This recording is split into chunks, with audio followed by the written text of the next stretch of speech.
ഞാൻ എന്റെ ഫ്രൂട്ട്സ് പ്ലാന്റിൽ നിന്നൊക്കെ ഫ്രൂട്ട്സ് പറിക്കുന്ന വീഡിയോ ഇടുമ്പോൾ ഒരുപാട് പേര് എന്നോട് ചോദിക്കുന്ന ചോദ്യമാണ്, ചേച്ചി എന്ത് വളമാണ് ഇതിനൊക്കെ കൊടുക്കുന്നതെന്ന്. ഞാൻ ഇന്നലെ എന്റെ ഡ്രാഗൺ ഫ്രൂട്ട് പ്ലാന്റിൽ നിന്ന് പറിച്ചെടുത്ത ഡ്രാഗൺസ് ആണ്. കണ്ടോ, അത്യാവശ്യം ഓരോന്നും ഒരു 600 ഗ്രാം 500 ഗ്രാമിന് മുകളിൽ തൂക്കമുള്ള ഡ്രാഗൺ ഫ്രൂട്ട് ആണ്. അപ്പൊ ഞാൻ ഇതിന് കൊടുക്കുന്ന, എന്റെ ഫ്രൂട്ട്സ് പ്ലാന്റിന് കൊടുക്കുന്ന വളം എന്താണെന്ന് അറിയണ്ടേ? തൈകൾ വാങ്ങിച്ചു വെക്കും, എന്നിട്ട് പ്രോപ്പർ ആയിട്ടുള്ള കെയറിങ് ഞാൻ കൊടുക്കൂല, വളവും കൊടുക്കത്തില്ല. എന്നിട്ട് ഫ്രൂട്ട്സ് കിട്ടണമെന്ന് വിചാരിച്ച് നടക്കുന്ന വല്ല കാര്യമാണോ? ഇത് നോക്കിയാൽ ഇത് മുട്ടത്തോടാണ്. ഞാനിവിടെ 1.5 മാസം വീട്ടിൽ ഉപയോഗിച്ച മുട്ടയുടെ തോട് നന്നായിട്ട് പൊടിച്ചെടുത്തിട്ടുണ്ട്. അതൊരു ബേസിനിലേക്ക് ഇട്ട് കൊടുക്കുക. ഈ ഒരു മുട്ടത്തോടിന്റെ പൊടി എന്ന് പറയുന്നത് 2 കിലോഗ്രാം ഉണ്ട് കറക്റ്റ്. അതുപോലെ തന്നെ വേപ്പൻ പിണ്ണാക്ക് 2 കിലോഗ്രാം ഉണ്ട്. അതും കൂടെ ഇതിൻ്റെ കൂടെ മിക്സ് ചെയ്യാം.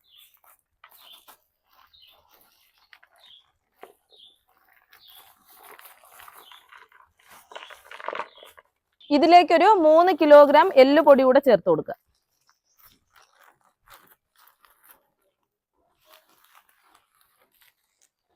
ഇത് മൂന്നും കൂടി നല്ല പോലെ ഒന്ന് മിക്സ് ചെയ്തെടുക്കണം. ആ വേപ്പിൻ പിണ്ണാക്കും അതുപോലെ തന്നെ മുട്ടത്തോടും എല്ലുപൊടിയും കൂടെ നല്ല പോലെ മിക്സ് ചെയ്തെടുക്കുക. വളം മിക്സ് ആക്കി വെച്ചിട്ടുണ്ട്. ഇനി എങ്ങനെയാണ് ഫ്രൂട്ട്സ് പ്ലാന്റുകളുടെ മുട്ടിൽ ഇത് ഇട്ട് കൊടുക്കുന്നതെന്ന് നോക്കാം. ഈ വർഷത്തെ റംബുട്ടാൻ പഴങ്ങളെല്ലാം നമ്മൾ പറിച്ചെടുത്തിട്ടുണ്ട്. അതുപോലെ തന്നെ റംബുട്ടാൻ നമ്മൾ വിളവെടുക്കുമ്പോൾ അതിന്റെ കൊണ്ട കൂടി ഒടിച്ചെടുക്കണം. തൊട്ട് മുകളിൽ നിന്ന് കൊണ്ട ഒടിച്ചെടുക്കണം. അതിനുശേഷമാണ് വളം ഇട്ട് കൊടുക്കാനുള്ളത്. ഇപ്പം വളം ഇടേണ്ട സമയമാണ്. ഇനി നമുക്ക് ജസ്റ്റ് ഓരോ മരത്തിന്റെ ചുവട് ജസ്റ്റ് ഇങ്ങനെ ഒന്ന് അകത്തി ഒന്ന് തോണ്ടി കൊടുത്തതിന് ശേഷം വളം ഇട്ട് കൊടുക്കുക. റംബുട്ടാന്റെ വേരുകളെല്ലാം ഈ മണ്ണിന് മുകളിലായിട്ടാണ് നിൽക്കുന്നത്. അതുകൊണ്ട് തന്നെ ജസ്റ്റ് ഒന്ന് വാന്തി കൊടുത്താൽ മതി. ഞാനിവിടെ ഒരു ചിരട്ടയാണ് എടുക്കുന്നത്. വളം ഇങ്ങനെ അങ്ങ് ഇട്ട് കൊടുക്കാം. ഇപ്പൊ മഴയൊക്കെ പെയ്ത് നിൽക്കുന്ന സമയം ആയതുകൊണ്ട് ഈ ഒരു സമയത്ത് ഇട്ട് കൊടുത്തു കഴിഞ്ഞാൽ റംബുട്ടാനൊക്കെ നല്ല പോലെ തളിര് വന്ന് അടുത്ത വർഷം നിറയെ കായകളുണ്ടാവും. എന്റെ വീട്ടിൽ 3 റംബുട്ടാനാണ് ഉള്ളത്. ഈ 2 റംബുട്ടാനുകളും N18 ആണ്. ഇതുണ്ടോ, പിന്നെ ഒരെണ്ണം ഉള്ളത് ഒരു യെല്ലോ റംബുട്ടാനാണ്. ഇപ്രാവശ്യം പ്രതീക്ഷകൾക്കും അപ്പുറം നമുക്ക് കായ്ഫലം തന്ന ഒരു ഫ്രൂട്ടാണ് ലോങ്ങൻ ഫ്രൂട്ട്.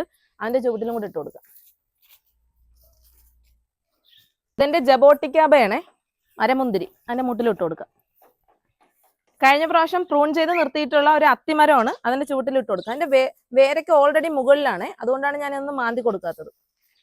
ഡ്രാഗൺ ഫ്രൂട്ടിന്റെയൊക്കെ വേരുകൾ ഏറ്റവും മുകളിലായിട്ടാണ് ഇരിക്കുന്നത്. അതുകൊണ്ട് ഇത് തോണ്ടേന്ന് വേണ്ട, ജസ്റ്റ് ഇട്ട് കൊടുക്കും. ഞാൻ നട്ടിട്ടുള്ള ഫ്രൂട്ട്സ് പ്ലാന്റുകളിൽ 365 ദിവസവും എനിക്ക് ഫ്രൂട്ട് കിട്ടുന്ന ഒരു പ്ലാന്റ് ആണ് ബുഷ് ഓറഞ്ച്. ഒരു ഗസ്റ്റ് ഒക്കെ വരികയാണെന്നുണ്ടെങ്കിൽ ഇതിന്ന് 2 എണ്ണം പറിച്ച് ജ്യൂസ് ആക്കി കഴിഞ്ഞാൽ 4 ജ്യൂസ് ഉണ്ടാക്കാം. അതിന്റെ ചുവട്ടിലേക്ക് ഇട്ട് കൊടുക്കാം. ഇതെന്റെ വെള്ളഞ്ഞാവലാണ്. കഴിഞ്ഞ പ്രാവശ്യം എനിക്ക് ഇഷ്ടം പോലെ കാ കിട്ടിയിട്ടുണ്ടായിരുന്നു. അപ്പൊ അതിലേക്ക് ഇട്ട് കൊടുക്കും. ഇത് ബഡ് ചെയ്ത എന്റെ മാതളമാണേ, അതിനും ഇട്ട് കൊടുക്കുക. ഇത് അടുത്ത വർഷം കായ്ക്കുമെന്നാണ് പ്രതീക്ഷിക്കുന്നത്. ഇതാണ് എന്റെ ഡെൽഹാരി ജാമ്പ. ഇപ്രാവശ്യം ഒരു 5-6 കാ നമുക്ക് കിട്ടി. കുറച്ച് കായ ഉള്ളതുകൊണ്ടാണ് ഞാൻ വീഡിയോ ഇടാത്തത്. അതിലേക്ക് നമുക്ക് ഇട്ട് കൊടുക്കാം. ഇത് ഓൾറെഡി മണ്ണ് ഞാൻ നല്ലപോലെ ഇളക്കിയിട്ടിരിക്കുകയാണ് കേട്ടോ. കഴിഞ്ഞ ആഴ്ച വർഷം 365 ദിവസവും നമുക്ക് ഫ്രൂട്ട് തരുന്ന ഒരു ഫ്രൂട്ട് പ്ലാന്റ് ആണ് സ്വീറ്റ് അമ്പഴം. സ്വീറ്റ് അമ്പഴം എന്ന് പേരേ ഉള്ളൂ. നല്ല പുളിയുള്ള ഒരു ഫ്രൂട്ടാണ്. നമുക്ക് അച്ചാറിടാനാണ് ഏറ്റവും ബെസ്റ്റ്.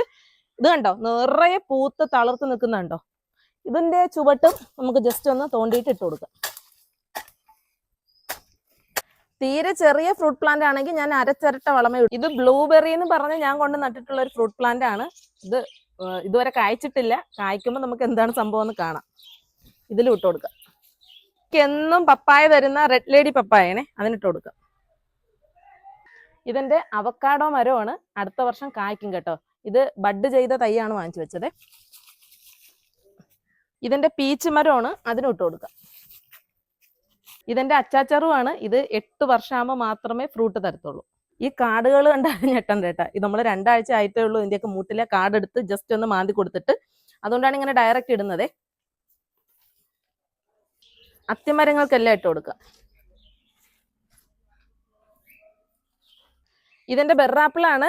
ഓൾറെഡി നമ്മൾ ഒരു തവണത്തെ വിളവ് എടുത്തു കഴിഞ്ഞു. പിന്നെ നിറയെ പൂത്ത് തളർത്ത് നിൽക്കുകയാണ്. അപ്പൊ ഇതിന് നമുക്ക് ഇട്ട് കൊടുക്കാം. ഈ വർഷം കായ്ക്കുമെന്ന് നമ്മൾ വിചാരിക്കുന്ന ഒരു ഫ്രൂട്ടാണ് അബിയു. കഴിഞ്ഞ പ്രാവശ്യം പൂത്തിട്ടുണ്ടായിരുന്നു. അപ്പൊ ഫസ്റ്റ് ടൈം പൂത്തതുകൊണ്ടായിരിക്കും കാ ഉണ്ടായിരുന്നില്ല. ഇപ്രാവശ്യം എന്തായാലും കിളിക്കും. നമുക്ക് വളം ഇട്ട് കൊടുക്കുക. ഇതിന്റെ മൂട് തോണ്ടേണ്ട ആവശ്യമൊന്നുമില്ല കേട്ടോ. ജസ്റ്റ് ഒന്ന് ഇങ്ങനെ ഇട്ട് കൊടുത്താൽ മതി. ഇതിന്റെ വേരെല്ലാം മുകളിലായിട്ടായിരിക്കുന്നത്. ഈ ഒരു ഭാഗത്തായിട്ടാണ് എന്റെ പേരകളെല്ലാം ഉള്ളത്. ഈ പേരയ്ക്കൊന്നും ഞാൻ പ്രാവശ്യം വളം കൊടുക്കുന്നില്ല. കാരണം നമ്മൾ 2 ആഴ്ചക്ക് മുമ്പേ ചാണകം കൊടുത്തിട്ടുണ്ടായിരുന്നു. ഒരു ഫ്രൂട്ട് പ്ലാന്റിൽ നിന്ന് നമുക്ക് ഫ്രൂട്ട്സ് പറിക്കുകയാണെന്നുണ്ടെങ്കിൽ, പ്രത്യേകിച്ച് റംബുട്ടാൻ അതുപോലെ തന്നെ ലോങ്ങൻ ഫ്രൂട്ട്, ലിച്ചി ഫ്രൂട്ട് ഒക്കെ ആണെന്നുണ്ടെങ്കിൽ അതിന്റെ വിളവെടുത്തതിന് ശേഷം അത് പ്രൂൺ ചെയ്ത് നിർത്തണം. നിർത്തുമ്പോഴത്തേന് പിറ്റേ വർഷം ഒരുപാട് ബ്രാഞ്ച് ഉണ്ടാവുകയും അതിലെല്ലാം പൂക്കൾ വന്നിട്ട് നിറയെ കായകൾ കിട്ടുകയും ചെയ്യും.